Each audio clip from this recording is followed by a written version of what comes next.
Nós temos 3 textos aqui, queridos.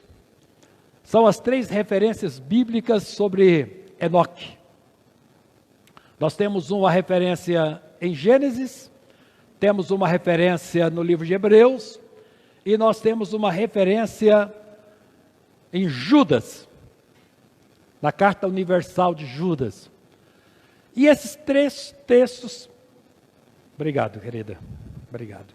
Esses 3 textos, eles fazem, tem análise do ponto de vista diferente, perspectivas diferentes desse personagem chamado Enoque.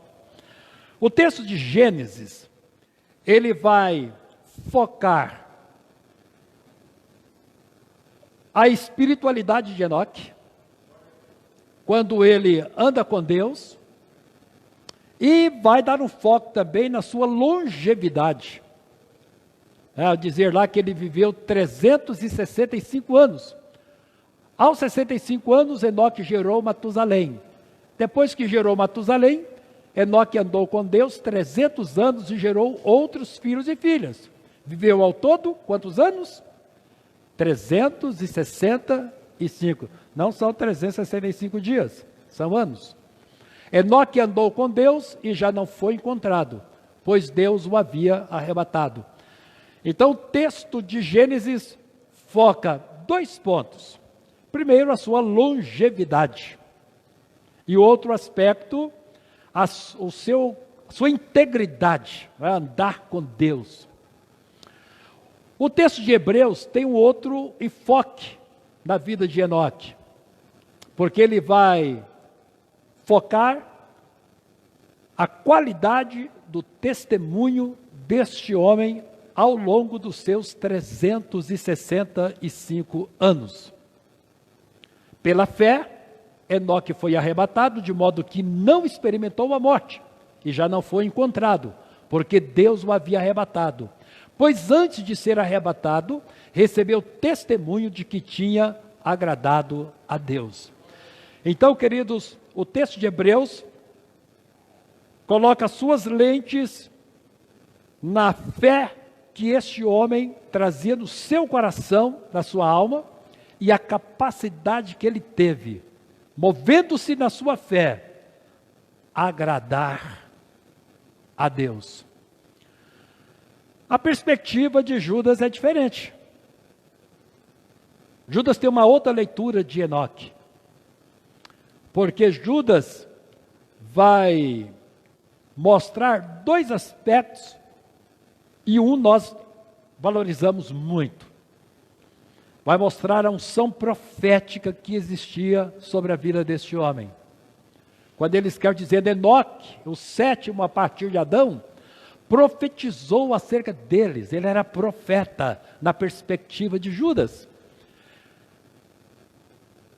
Vejam, o Senhor vem com milhares de seus santos para julgar a todos e convencer todos os ímpios a respeito de todos os atos de impiedade que eles cometeram impiamente e acerca de todas as palavras insolentes que os pecadores ímpios falaram contra ele. Então, na perspectiva de Judas, ele mostra Enoque como profeta, e como profeta, Enoque focaliza a soberania de Deus. E Deus, na sua soberania e na sua santidade, Enoque o apresenta como juiz de todos. E Deus vai visitar o mundo na condição de juiz, e o seu julgamento será severo. Muito bem, este é o personagem da mensagem para esta hora. Entendendo nós este novo tema sobre a igreja, né? A necessidade que a igreja precisa se preparar quando nós estamos aí ouvindo os sons das trombetas. O pastor Alexandre, salvo melhor memória, foi numa escola bíblica dominical, não sei se foi ou numa das suas mensagens, acho que eu tenho uma recordação de ter sido numa escola dominical, ele fez referência sobre o capítulo 4 e o capítulo 5 de Gênesis. Qual a diferença desses dois capítulos? Que mostra os descendentes de Caim e o descendente de Sete. Capítulo 4 vai falar sobre os descendentes de Caim. E vai mostrar essa descendência no mercado, no comércio, nas fábricas, nas artes, na ciência, nas invenções. E qual é o foco do capítulo 4? Vai dizer que esses homens do capítulo 4 do livro de Gênesis, eles estão muito ocupados com a vida presente. O que é que eu posso ganhar da presente vida? De que forma eu posso me expressar melhor ou viver melhor a minha vida? Então o foco deles é um foco presente, materialista. Não é? Qual o lucro que a gente tem em viver a vida que Deus nos dá? Então você vê esses homens ocupados o tempo todo, trabalhando o tempo todo, indo e voltando o tempo todo. Quando você sai do capítulo 4 e entra no capítulo 5, muda completamente. Porque se você vê esses homens no mercado, no comércio, nas fábricas, nas artes, do capítulo 4 são os descendentes de Caim, os descendentes de Sete, você os encontra num lugar totalmente diferente.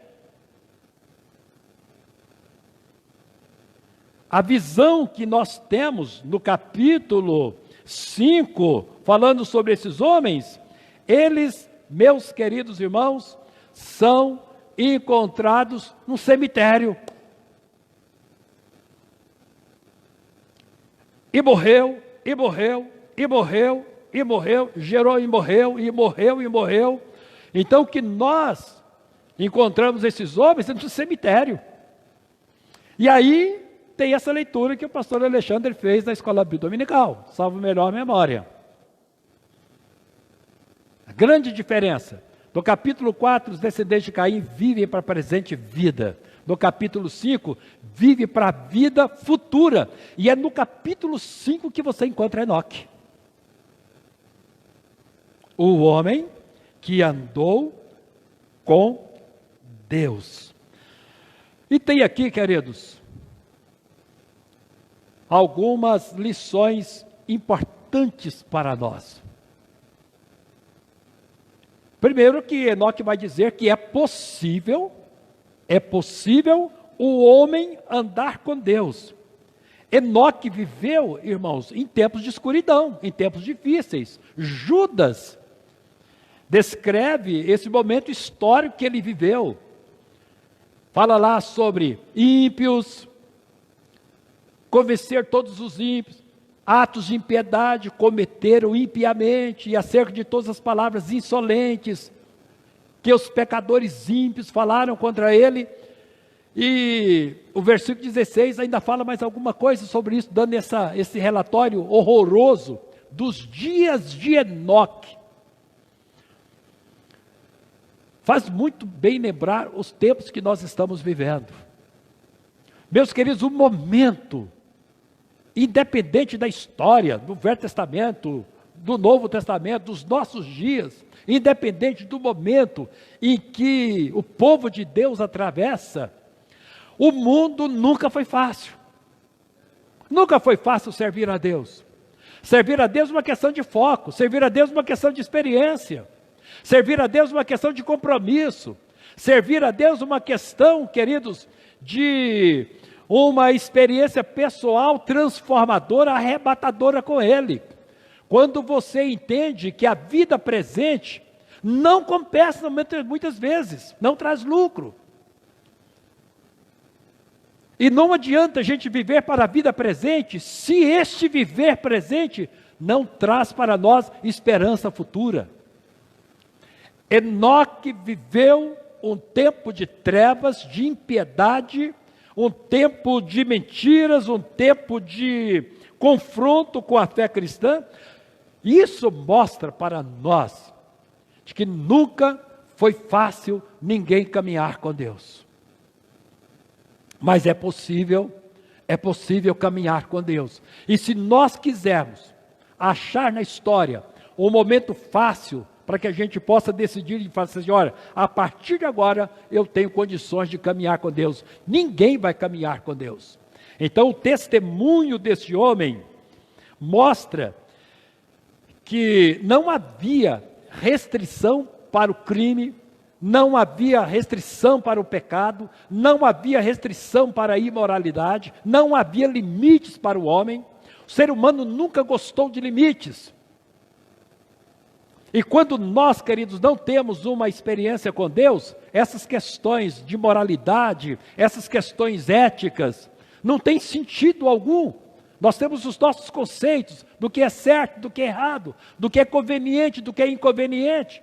E para nós acabamos dizendo que tudo acaba no final sendo lícito, sendo permissivo.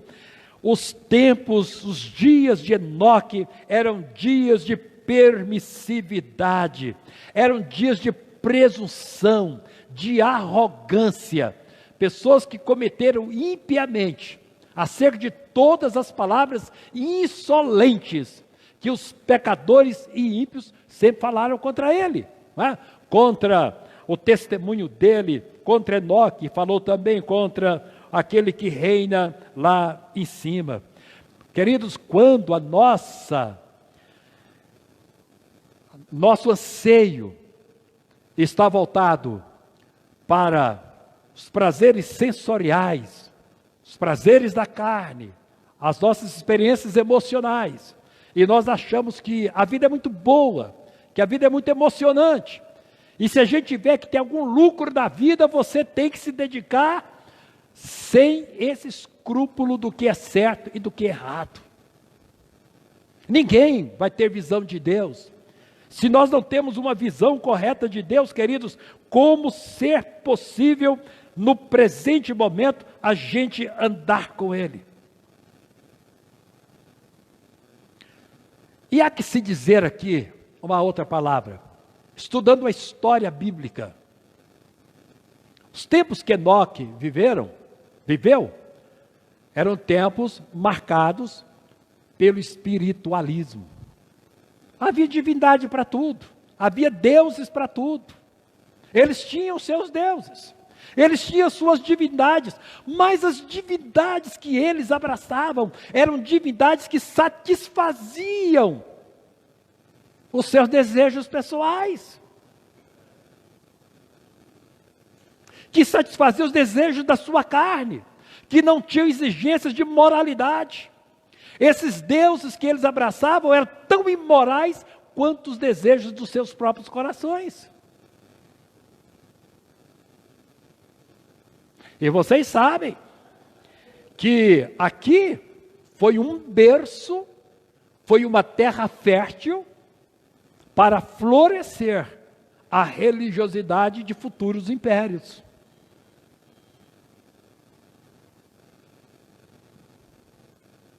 Meus queridos irmãos, Enoque não se impressionou com o tempo que ele vivia.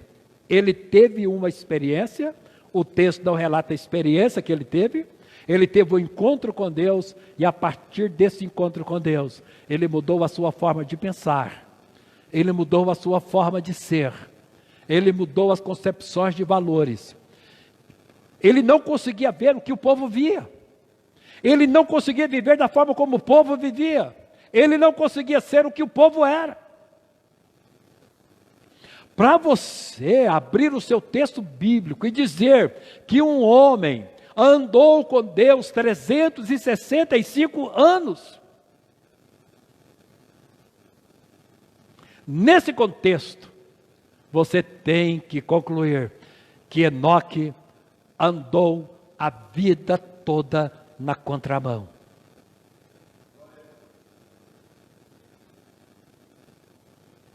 O tempo todo, ele andou na contramão.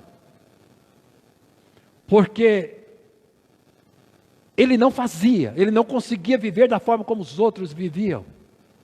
E às vezes, queridos, é desconfortável.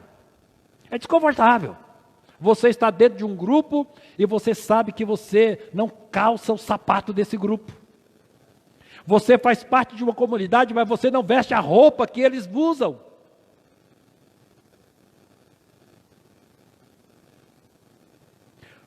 A sua presença incomoda todos e a presença deles te incomoda. Você sente que está fora do seu habitat. Não é o seu ambiente. E às vezes são pessoas amigas, às vezes são parentes nossos, tem o mesmo sangue que corre na nossa veia, mas nós pensamos diferentes, nós sentimos diferentes, nós temos propósitos diferentes, e a nossa vida de viver não casa com a deles. É desconfortante. É desconfortante. Porque para você fazer parte de qualquer grupo social, você tem que entrar na deles.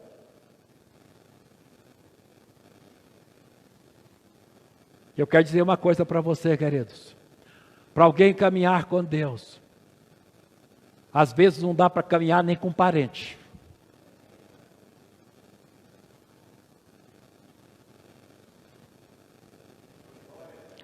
Para você caminhar com Deus, às vezes você tem que perder amigos, você tem que perder parentes, e às vezes até irmãos você tem que perder. Porque a sua vida não casa com a vida deles. Você é um prego no sapato deles e eles são uma pedra no seu caminho. É o que diz o profeta Amós: se dois não concordarem, como vão caminhar juntos? Como caminhar juntos, se a gente não concorda um com o outro?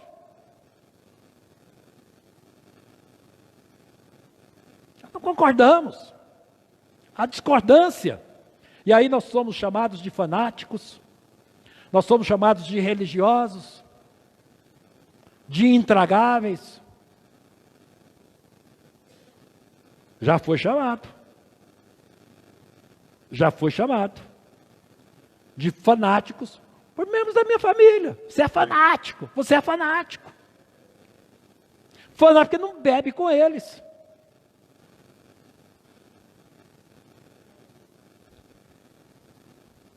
Porque se colocar 2 copos de bebida, você pega o seu e derrama.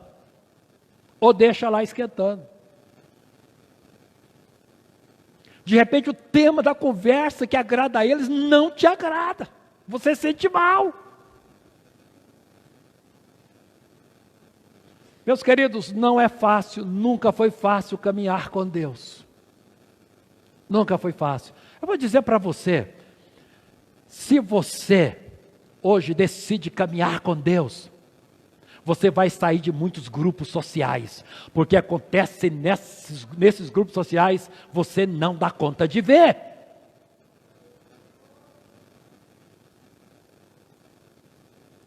Para quem caminha com Deus, ou deseja caminhar com Deus, você vai pegar o seu telefone e você vai sair de muitos grupos sociais, porque é porcaria em cima de porcaria.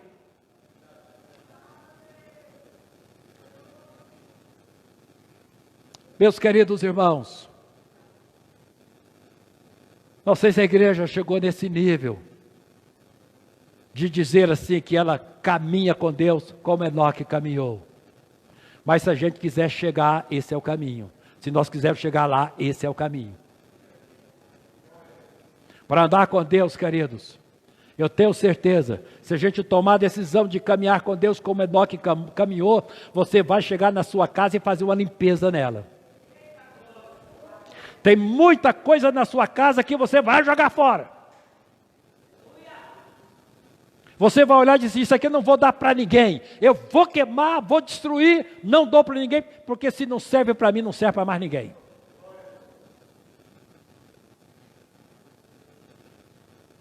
Caminhar com Deus, queridos, é um grande diferencial na vida de um homem e na vida de uma mulher.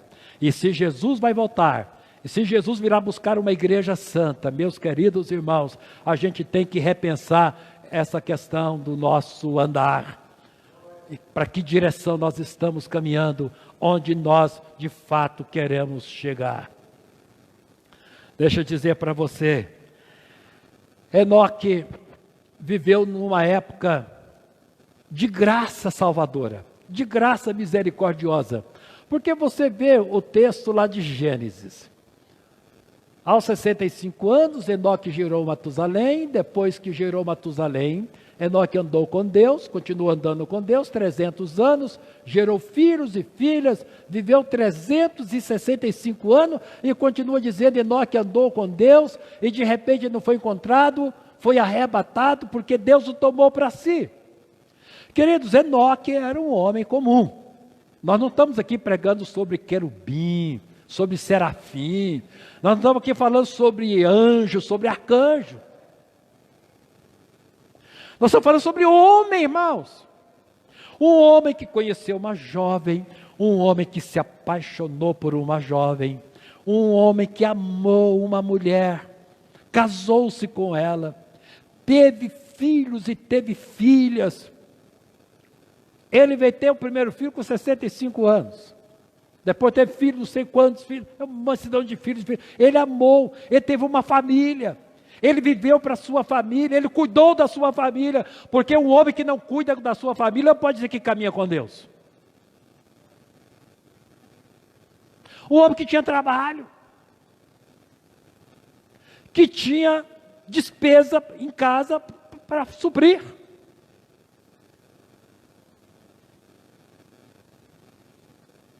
Mas olha, irmãos, por mais que ele amasse essa mulher como sua esposa, ela não foi impedimento para que ele não andasse com Deus. Ele teve muitos filhos. Lá em casa tivemos 5, perdemos 1, no útero da minha esposa. Deus nos deu 4. Enoque teve muito mais. Mas os seus filhos não foram impedimentos para que ele caminhasse com Deus. Era um homem que tinha que trabalhar muito, para cuidar da sua casa, para suprir a necessidade do seu lar. Teve que trabalhar muito. Mas a sua profissão, o seu trabalho não impediu de que ele caminhasse com Deus. E eu não vejo, olhando para o texto, irmão Clayton, olha para o texto. Eu não consigo enxergar esse homem sem amigos. Talvez fossem poucos os seus amigos. Aliás, Provérbios diz que quem tem muitos amigos sai perdendo. Mas os seus amigos, mesmo que fossem poucos, amizade é uma questão de seletividade. A gente precisa saber com quem a gente vai andar. Porque dependendo com quem você vai andar, ele vai tirar você da presença de Deus. Dependendo com quem você vai namorar, ele vai tirar da presença do Senhor. Esse namorado ou essa namorada vai tirar você da presença de Deus. Mas nada disso tirou Enoque da presença de Deus.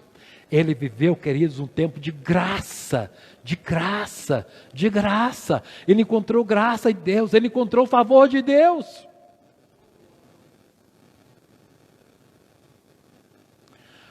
Mas a gente conclui, queridos, que ninguém vai caminhar com Deus se não fizer de Deus o seu foco maior. O seu alvo maior. Tem muitas coisas importantes na vida. Tem. Família é uma delas. E ele teve a sua família. Trabalho é um deles. E ele teve o seu trabalho. Rolar com filhos no chão, brincar com o filho, é uma coisa muito boa. Já rolei muito com os meus filhos.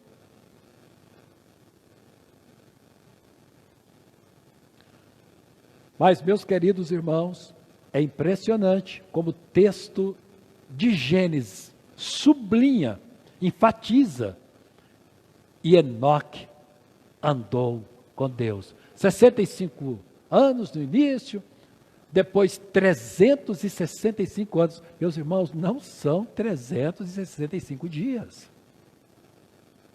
São 365 anos. Se a gente pudesse viver esse tempo que Enoque viveu, eu com os meus 74 anos hoje, eu seria um adolescente.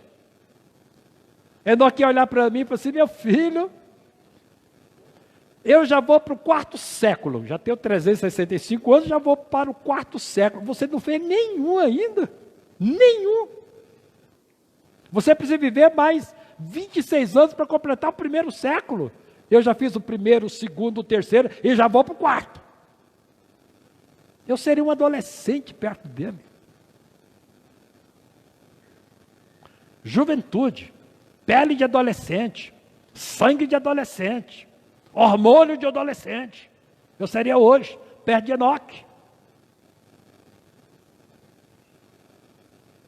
Mas os seus hormônios não impediram de que ele caminhasse com Deus. Ele viveu a graça, queridos. Isso é graça de Deus. Isso é graça. O irmão Domingos cantou aqui, né, o 2º hino. Voltados para o Espírito Santo, como nós precisamos, queridos, do Espírito de Deus na nossa vida. Como a gente precisa ser cheio do Espírito Santo. Como nós precisamos, meus queridos, mergulhar nesses rios de águas vivas. E poder mostrar para Deus um coração inteiramente convertido a Ele, voltado para Ele. Coisa linda, queridos, coisa linda, nós encontramos na vida desse nosso amado irmão, coisa linda. E a gente encontra uma outra mensagem, queridos, na leitura aqui de Hebreus capítulo 11, versículo 5, quando o autor de Hebreus olha a força da fé encontrada em Enoque. Pela fé, Enoque foi arrebatado, de modo que nem experimentou a morte. Não houve funeral para ele. Que era o funeral, é a mensagem característica do capítulo 5 de Gênesis. E morreu, e morreu, e morreu, e morreu, e morreu. Enoque não morreu. Ele não morreu. A força da fé que esse homem teve, e diz aí, ele, pois antes de ser arrebatado, antes desse arrebatamento, ele recebeu o testemunho de que tinha agradado a Deus.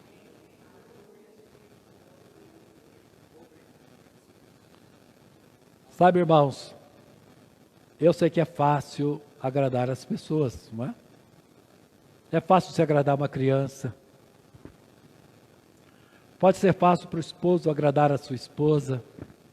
Pode ser fácil para a esposa agradar o seu esposo. Pode ser fácil o filho agradar um pai, uma mãe. Um amigo agradar outro amigo. É fácil. Tem uma tradução aqui, uma outra tradução. Eu tinha preparado um slide, mas eu deixei o cabo do notebook em casa e a bateria não aguenta. Aí nós tivemos que improvisar um aqui. Mas a tradução que eu trouxe é que essas palavras insolentes que os de pecadores ímpios falam contra ele, tem uma tradução que diz assim,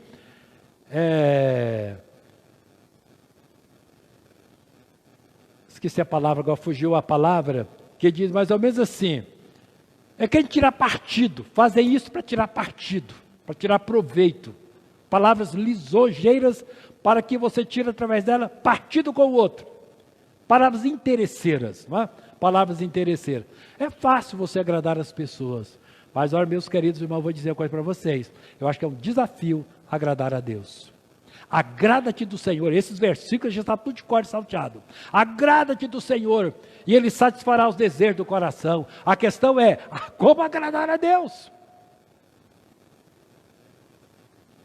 Como que a gente vai agradar a Deus? Não temos uma vida de oração. A nossa Bíblia, a gente lembra dela na hora de vir para a igreja? Você levanta parecendo filhote de ema, já levanta correndo. Lê um versículo da Bíblia para amenizar a dor da consciência.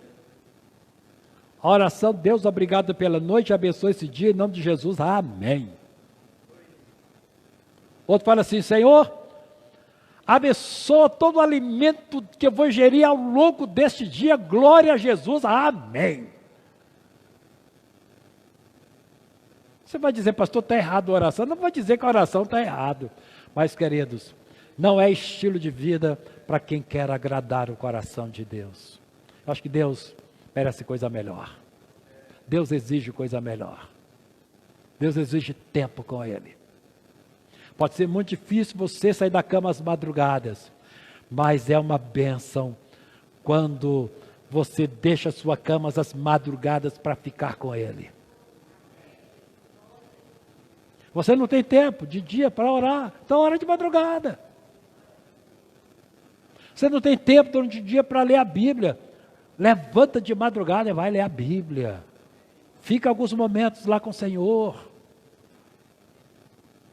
Você tem tempo, finais de semana, para shopping, para restaurante, para tanta coisa na vida. Dedica o tempo com Ele. Enoque, na força da sua fé. É o que diz Hebreus. Ele conseguiu agradar a Deus em razão da força da sua fé. E a gente olha para a nossa fé e fala assim, Deus, estou envergonhado da minha fé. Muito fraca. Muito fraca. A minha fé não dá conta. Não dá conta de me mover. Nem um período de jejum. Não dou conta. Aquele pãozinho com manteiga é a minha felicidade toda manhã. Aquele cuscuz com carne de sol, de manhã cedo. Acho que eu não como isso? Eu como. É cuscuz lá em casa com carne de sol. A delícia. E às vezes a gente não dá conta, queridos. Porque nós parece que estamos vivendo a fase oral. Tudo é para comer, tudo é para comer. E a gente só tem tempo para comer. Eu olho para alguns pastores aí e falo assim, meu irmão, quanto tempo você não jejua? Quanto tempo, meu irmão, a coisa está feia. Quanto tempo, meu irmão?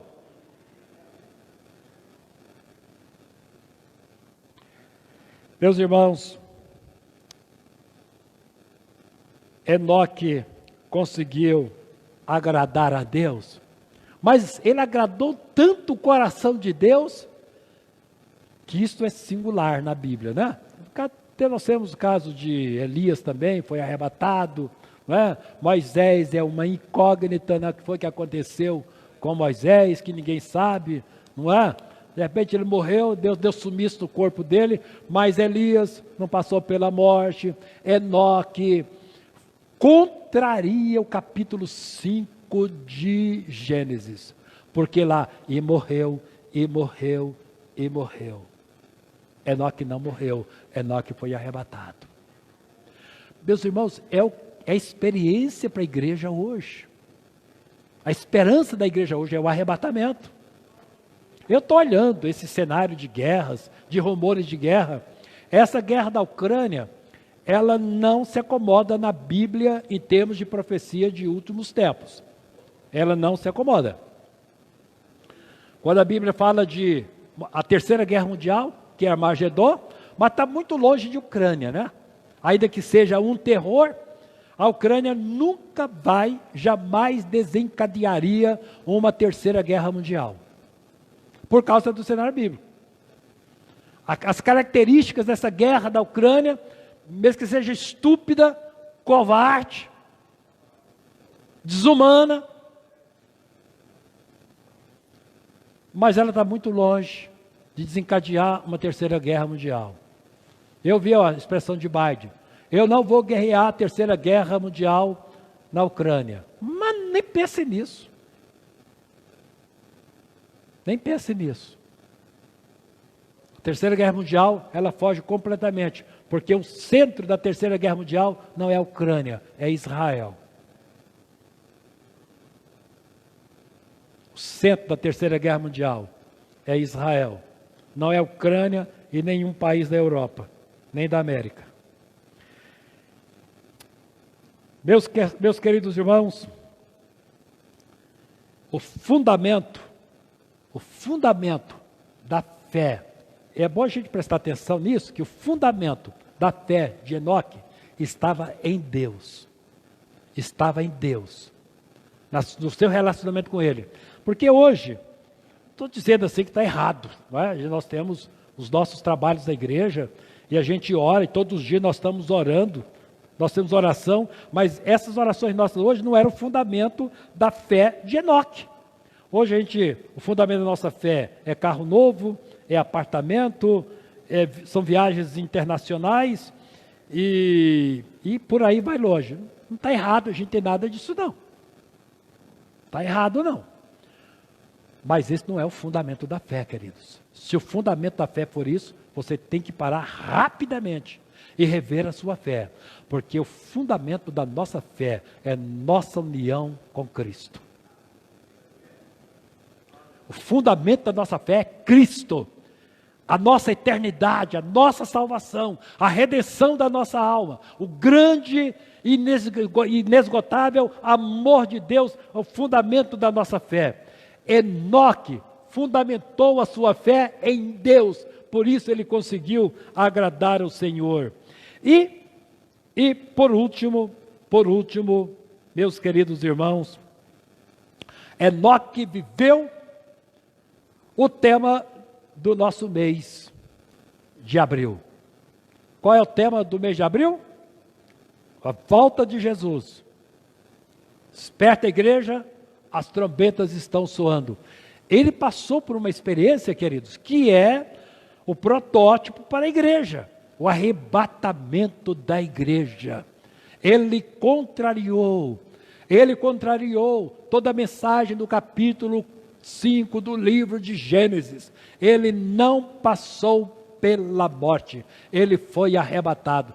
E nós estamos vivendo, meus queridos, um momento que brevemente a igreja vai ser arrebatada. O cenário que nós temos hoje é de arrebatamento da igreja. A igreja está sendo, o tempo todo, a igreja está sendo apertada, né? Está sendo encantoada. A voz hoje é contra a igreja. O Lula já declarou em bom som que se ele ganhar, a primeira coisa que ele vai mexer no Brasil são as igrejas católicas e evangélicas. Mas isso ele fala abertamente. Isso ele fala abertamente.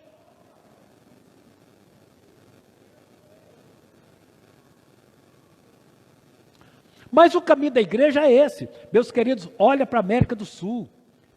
Olha para os presidentes que foram eleitos da América do Sul. Todos eles de esquerda. Eu vou dizer uma coisa para vocês. Se Bolsonaro ganhar esse ano, talvez seja o último da direita. Porque a esquerda vai ganhar no Brasil. Os presidentes que estão sendo eleitos hoje é da esquerda. E a igreja não é bem-vinda para eles. A igreja não é bem-vinda. Meus irmãos, olha para o alto. Olha para o alto. Eu não me interessa esquerda nem direita. Não me interessa Brasil, nem Estados Unidos, nem país da Europa. A nossa cidadania não está nesse mundo, a nossa cidadania está além do céu azul. Não esperem dias melhores no mundo. Olha para a China. Olha para a China. Me mostra uma igreja na China que funciona, me mostra. Uma igreja que funciona na China abertamente. Olha para a China. Os irmãos são perseguidos. Os irmãos cultuam a Deus nos calabouços lá no fundo, escondido. O evangelho é proibido na China. Mas a China hoje é o modelo dos partidos de esquerda.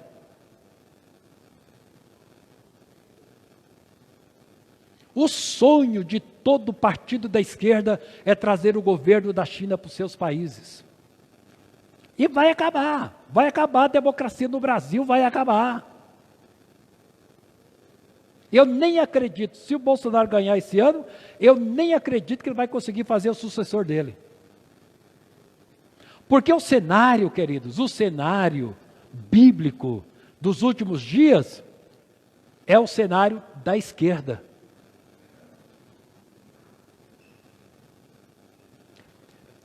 Meus irmãos, nós temos todos os motivos para nos inspirar em Enoque. Porque Enoque é exatamente o modelo da igreja, o protótipo da igreja, de um povo que caminha com Deus, um povo que agrada ao Senhor, e de repente você não vai encontrar essa igreja em lugar nenhum. Eu imagino que foi para a família de Enoque, de repente Enoque sumiu. Como que Enoque sumiu? Como que Enoque sumiu? Ele está em algum lugar. Eu imagino, queridos, a dedicação daquele povo para procurar Enoque. Mas o texto diz, olha o que o texto diz no livro de Hebreus: e já não foi encontrado, mas não faltou esforço, não faltou dedicação, não faltaram equipes para procurar Enoque. Onde Enoque está? Onde Enoque está? Ninguém mais encontrou Enoque. Eu gostaria, queridos, que quando Jesus voltasse,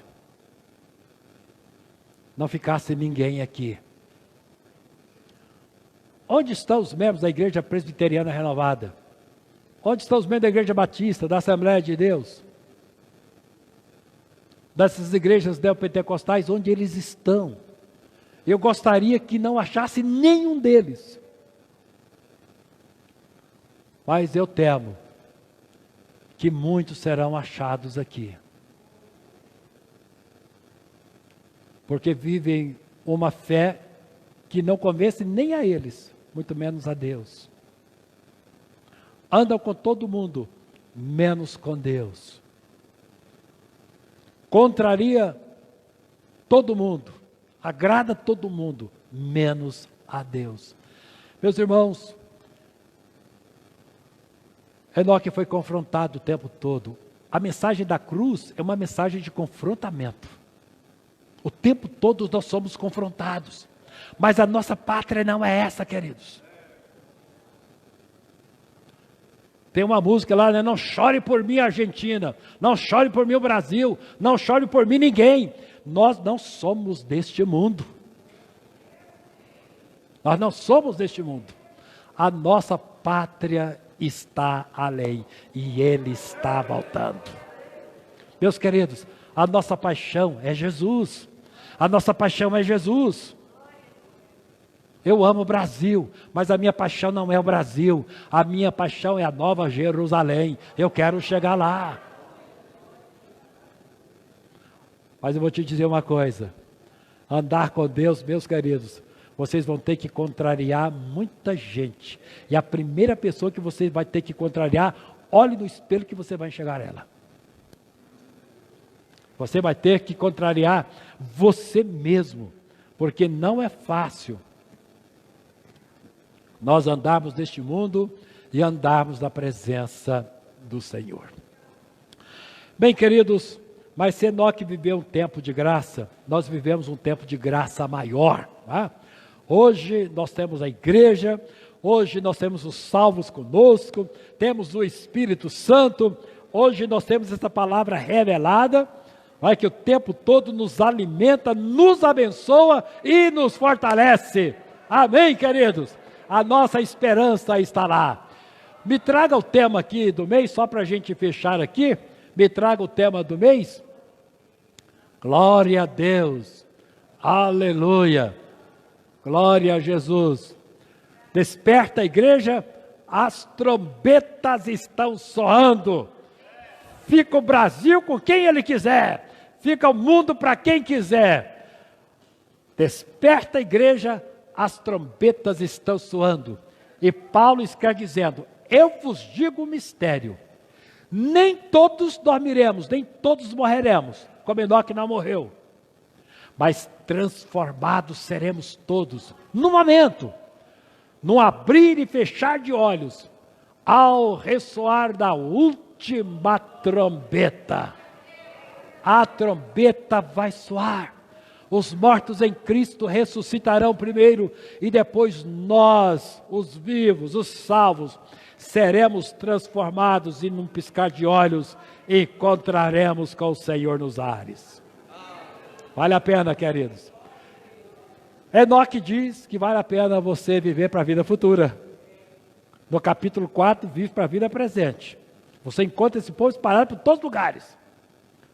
Mas no capítulo 5, esse povo, todo o povo está no necrotério. É impressionante. O capítulo 5, o povo está todo no necrotério. E morreu, e morreu, e morreu, e morreu. Mas de repente, nem a morte nos pega.